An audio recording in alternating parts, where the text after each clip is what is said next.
Welcome to the Taking Care of Tutu podcast. I'm your host, Meg Obanoff, and today we're so pleased to have Bevanne Bowers and Stanley Majka from Maui Mediation Services joining us. Welcome, you two. Thank you. Thank you very much. Great to be here.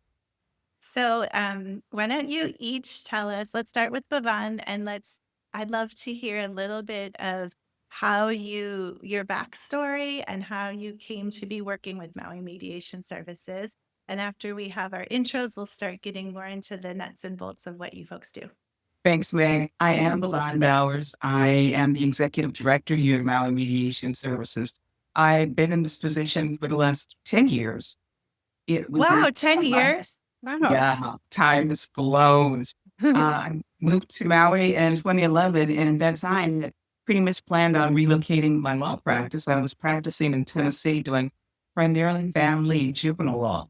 And the opportunity came up to take a training here at Maui Mediation. We offer it to the community once or twice a year. And that is a basic mediation training. Now, I had taken mediation in law school, but it was a slightly different version because there are at least 3 different types of mediation. And what we practice here at Maui Mediation is facilitative. So we don't give legal advice. We don't tell people how we would assume a judge would act or react, but we help the parties communicate better because in most cases, the problem is they haven't felt heard. So back to the story and take the training here. And at the time to become a guardian ad litem, which is a court position when you assist in family matters, you had to do a pro bono, a free case. My social worker on my free case ended up being the executive director here, but he only lasted a year. And when he was leaving, he said, "Hey, I know you're not thinking about becoming a nonprofit director, but I think you really get into this organization." And I'd taken the training here, so I knew a little bit about it. And I've always been one to take the path less traveled. So I said, why not? The very day that I was supposed to sign my contract with the state, I instead took the job here at Maui Mediation. And as I said, that was 10 years ago. The agency's been around since 1982. We are fueled by our mediators, which are all volunteers. They go through extensive training and apprenticeship, and they're dedicated to the work because it works. It's less adversarial. It is more compassionate. It gives people a chance to fully express themselves. And we all know if you go to court, depending on the judge's mood, that's going to tell you how much time you get. And sometimes you don't get to say everything that you think is relevant.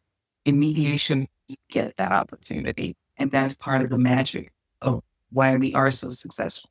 We handle all types of cases, everything from domestics, parenting plans, some divorces.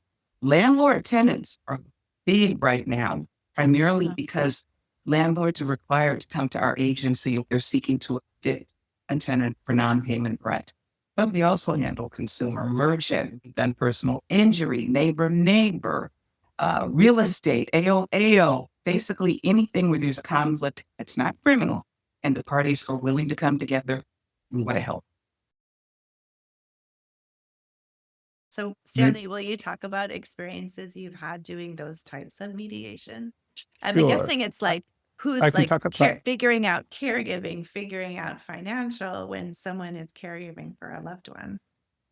yeah, it kind of came about in my involvement organically in that people were coming to us with problems, usually after the fact or in the middle of crises. Yeah. And then they were trying to mediate, oftentimes among siblings, oftentimes trying to understand a legacy or some sort of an estate division and why that went a particular way. Maybe they were arguing about it in court, and the courts were like saying, well, this is what the will says. Why don't you go see if you can mediate this? So, I see. So it's more like estate litigation mediation. well, that's where And it I was started. also, but I was also thinking there's got to be it would be so useful to have a place to send family members who are trying to figure out caregiving for mom, for example. it makes a huge difference. So what we started to do was, and I worked with a number of people in the Midwest, in Chicagoland area, who were doing some of this work as well. And it was oftentimes the word mediation sounds intimidating to families. Yeah. It seemed like Right. we're not getting divorced. That's, you know, Yeah. how people Right. sort of. Yeah. We're trying to avoid that type of acrimony. But it was just to facilitate family meetings where we could have a conversation, where we could help the families have a conversation. We could listen to what their goals were. I mean, people coming to you already have an idea, right? That they're looking for some sort of an estate plan, or they're looking for a trust or something specific. That's in part a solution, but there are a lot of questions that you would help them ask and answer in your process. But we try to actually understand from the outset what they want to accomplish with any kind of a plan, what they're trying to do. Getting old is scary. So, and it's an unknown.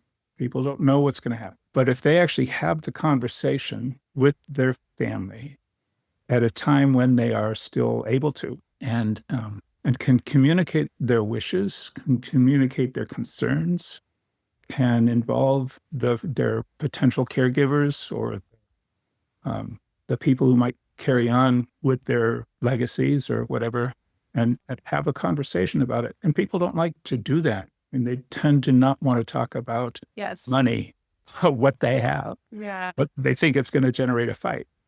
The thing is, it generates less of a fight and more of a discussion early, but it can be, if it's left alone, it can be a fight among the siblings.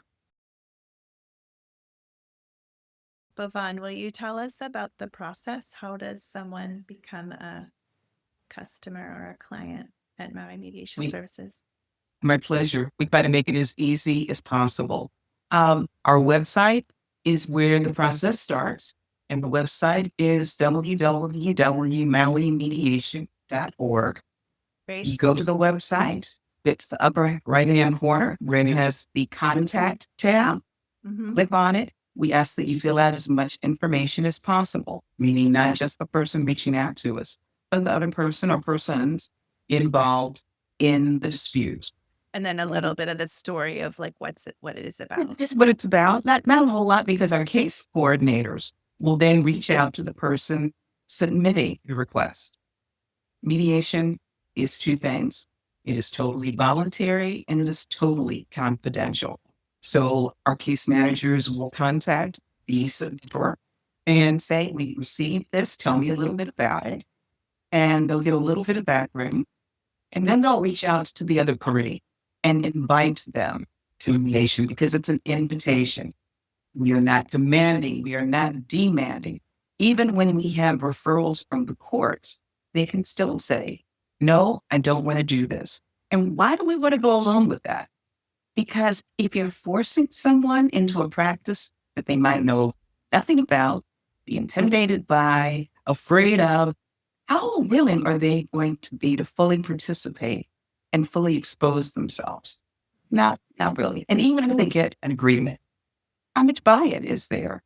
Whereas if they co-create something, where it's their ideas, their opinions, along with the other parties, and it all meshed together, there's a much greater buy-in and a much greater likelihood of success. I'm sure lots of people feel hesitant about the process, but that would be different than like commanding them to do it when they don't want to. But how do you folks address someone who's feeling nervous or hesitant about the process? We take our time in talking with them during that first intake.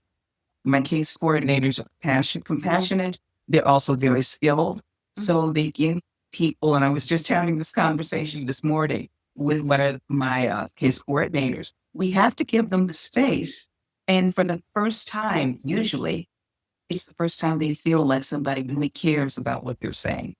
And if they have that feeling, they're more willing to say, I'm afraid about this, or tell me more. And we take the time to explain.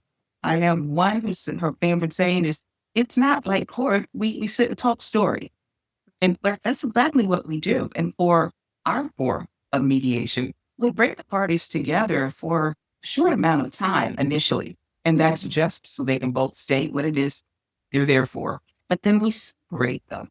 And our mediators go back and forth with the parties and flesh out what's going on. And oftentimes it's multi-tiered. So what they say they want and what's really going on, 2 to 3 to 4 different things. But we're able to bring all of that out. Yeah. And that in it, by giving them the time versus a 10, 15-minute appearance in court, you can see there's a big difference. And there can be a big difference in the outcomes. And our judges appreciate what we're able to do, because we've taken cases back to them with agreements that they thought would never have an agreement. I'm sure. They told us that.